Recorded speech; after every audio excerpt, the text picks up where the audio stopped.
जय Jagannath. Welcome to my YouTube channel Ritik lifestyle. आज बनेबी मटर आलू तरकारी सहित चकोड़ी। पूर्व रात भिजे रखि मटर को प्रेसर कुकर में रखी काटिकी आलू दुटा काटिक रखी लुण हलदी पकई भल से घोड़णी घुड़ाए गोटे सीटी मारे प्रेसर कुकर को बसई देवी गैस गोटे सीटी मार सारापर गैस बंद कर अलग गोटे गैस ऑन कर कढ़ई बसई तेल पकईली तेल गरम हो सारापर फुटण पकई किसी गोटा मसला तेजपत्र दालचीनी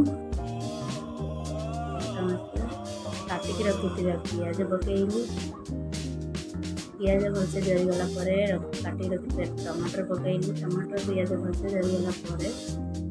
बाटिक रखी अदा रसुण कंचा लंका पेस्ट पकई भलसे गोलाई देली मसला भलसे जरीगला सीटी मारिक रखी मटर आलू को पकईदेली पकई सारापर परिवार भलसे गोलाई देली गोलाई सारी 2 मिनिट घोड़े देली घोड़णी काढ़ी तरकारी भलसे फुटला काटिक रखी धनिया पत्र को पकाइली एबे प्रस्तुत हो गला आमर मटर आलू तरकारी। एबे बनैबा चकुली पिठा कंसारे किसी आण नहीं आण भलसे लुण पकईदे लुण पकई से गोलाई देली तावा गरम होगापर तेल टिके दे आण दे भलसे गोल कर गोल कर सारापर 2-4-5 सेकेंड घोड़ाई देली घोड़ण कर सारापर पिठाटा भलसे उठवाई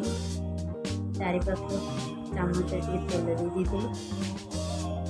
तेल दे चकुई सारापर एबे गोटे नुआ स्टाइल चकुई तैयार करवा आण से लुण पकईली जुआणी पकईली काटिक रखि पियाज पकईली टमाटर छेलिक रखि गाजर बीटरूट कंचा लंका धनिया पत्र सब दे भलसे गोलाई देली गोलाई सारापर गैस रे तावा बसई तेल टिके मारी सारापर बैटर को दे भलसे गोल गोल करदेवी घोड़णी 10-12 सेकेंड घोड़ाई देवे घोड़ी सारापर तेल दे दी पट भलसे सेकिदेवे आचार सहित खाइबा भल लगे मटर आलू तरकारी खाइबा भल लगे मत आचार सहित खाइबा भल लगे एमती पिठा।